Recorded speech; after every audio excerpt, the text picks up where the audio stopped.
Fala, Tanaka! E a gente teve uma notícia que abalou todo o universo todo, fez chacoalhar toda a estrutura da ordem mundial mais recente. Foi a negociação da China com o Brasil, só que ao invés de ser dólar, vai ser em yuan. E isso, como eu falei, vai abalar toda a ordem mundial que a gente viu até aqui. Só um detalhe, eu falei em yuan e não dólar. E essa notícia veio com bomba e pode sim afetar toda a ordem mundial, como muita gente vem falando que esse pode ter sido o estopim ou o começo do fim do dólar. Mas será mesmo, Japão, que isso vai acontecer? E se isso acontecer, onde a gente vai investir, já que o dólar é o lugar mais seguro desse universo? Tanaka, essa notícia aí tá fazendo muito japonês, muito chinês e muito americano asiático também abrir o olho. E se você não for igual o japonês do zóio prensadinho, seria muito bom que você abrisse também, porque isso tem sido falado em todo lugar do universo sobre o tal fim do dólar. E pra gente que é relativamente mais novinho, a gente não consegue enxergar muita coisa, porque a gente não viu uma troca tão abrupta assim de poder mundial ainda. Talvez seu bisavô deve ter visto a primeira troca da hegemonia da Inglaterra ao Império Britânico com os Estados Unidos, que aconteceu mais ou menos ali no fim da Primeira Guerra e a Segunda Guerra Mundial. Muita dívida, a Europa devastada duas vezes, e aí os Estados Unidos aqui de fora só observando, aqui observando, e conseguiu implementar essa transformação, essa troca de ordem mundial que se deu por alguns fatores. Mas já que eu falei aqui rapidinho sobre essa última inversão de poder mundial, a gente teve diversas outras trocas mundiais. O Ray Dalio, que é um dos mais fodões investidor desse universo, ele já fez um vídeo falando exatamente sobre isso, dessas trocas malucas que já houveram, tanto de poder, então tanto de hegemonias no poder do mundo todo, né, ditando tudo que o universo ia seguir bonitinho, também como troca de moedas. Então isso não é um fenômeno de agora, não é nosso privilégio estar no meio desse furacão todo. Isso aconteceu sempre e sempre deve acontecer. Isso aconteceu nos últimos tempos, mais ou menos de 100 em 100 anos. Como a gente teve essa inversão mundial, 1945, muita gente até antes da pandemia vir, estava falando do acelero da China. Inclusive fiz uma live com o Zé Rocha, que é da Dália Capital. Ele estava falando que mais ou menos lá para 2030 essa inversão de potência poderia novamente acontecer. E isso, obviamente, deu uma distanciada por conta do Covid, por conta do poderio americano, de fato, que ainda continua, mas isso ainda pode estar por vir. Então vamos trocar uma ideia sobre tudo nesse vídeo. Mas antes, já se inscreve no canal japonês, já deixa um like aqui embaixo. Já se inscreve no canal também, toca toda vez japonês soltar um vídeo, você seja avisado do outro lado. E deixa um comentário aqui gostosinho também escrito cabeça de capivara, voz Silvio Santos, oi, escreve qualquer coisa que já ajuda esse japonês da cabeça gigantesca e barba de crochê ser mais divulgado aqui no YouTube. E dois recadinhos aqui também.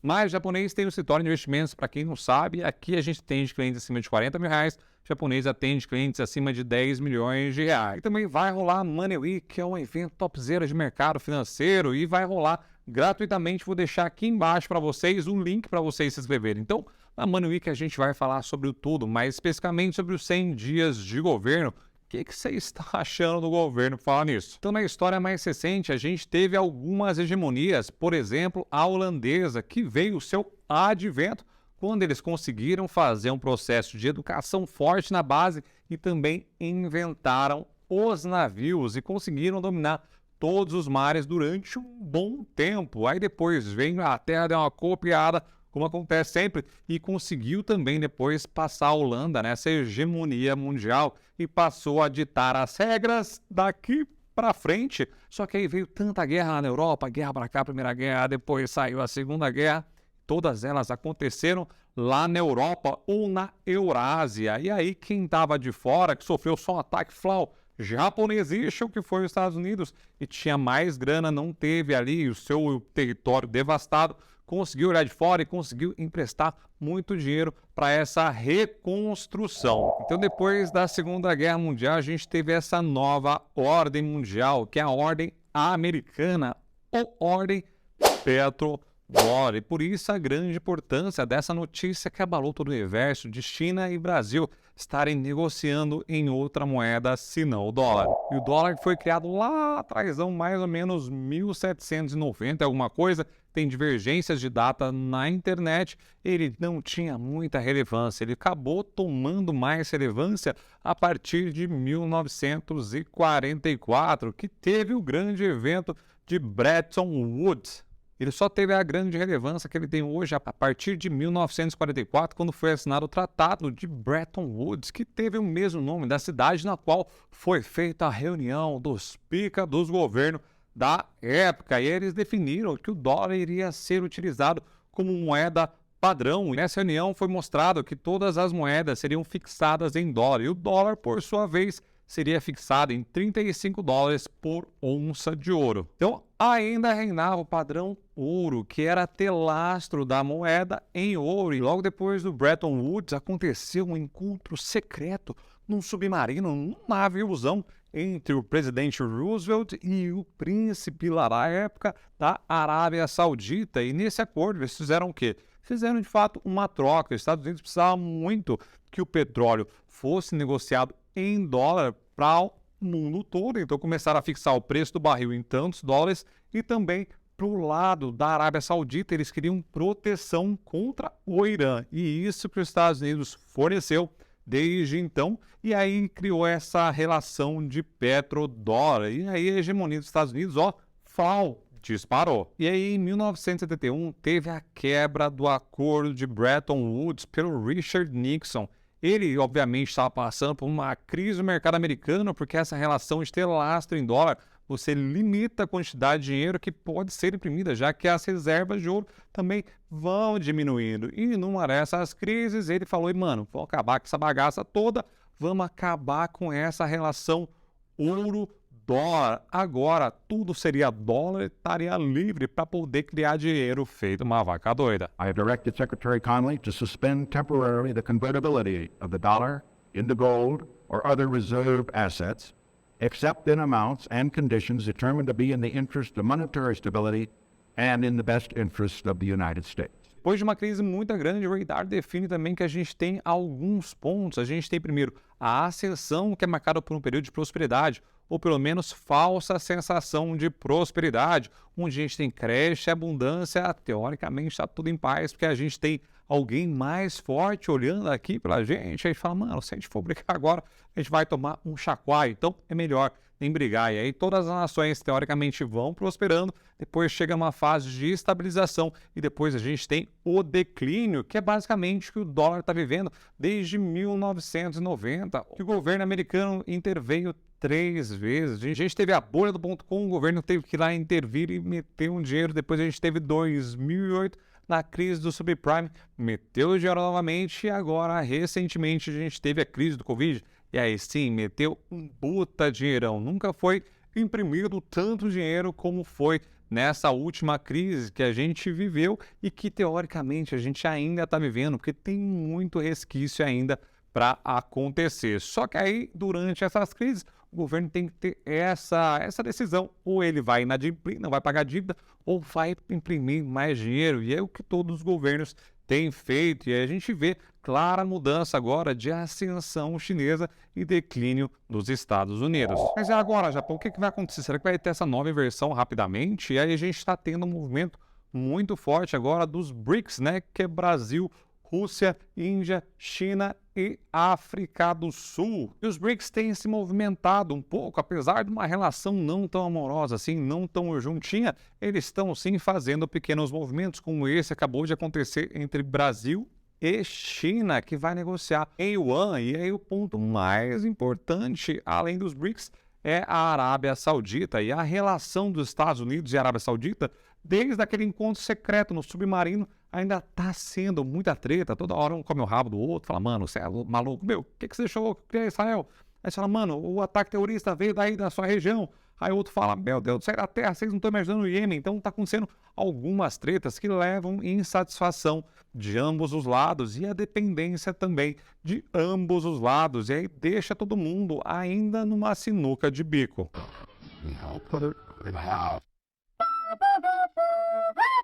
só aqui Brasil aconteceu um fenômeno que aconteceu, que foi a China, que é a maior consumidora hoje da Arábia Saudita. A Arábia Saudita já soltou que está cogitando sim fazer a venda de petróleo em outras moedas. Aí a gente já volta para o BRICS de novo, porque com a treta entre Rússia e Ucrânia, a Rússia e a China estreitaram muito. E tem que pensar também que se você olhar os BRICS, são os maiores países do universo todo, as maiores populações do universo todo. Isso pode sim levar a uma reviravolta nessa nova ordem mundial. E se isso aí que você está falando acontecer, Japão, o que vai acontecer? Vai acontecer de fato uma verdadeira derrocata do dólar, né? O dólar deve despencar muito, a gente pode ver uma ascensão forte do yuan, por exemplo, ou alguma outra moeda que de repente tome o lugar do chinês, que eu acredito que seja bastante difícil, porque o fluxo de dinheiro pode ir sim todo para a China. Isso se isso acontecer. E se isso acontecer, e além disso também está surgindo o Bitcoin,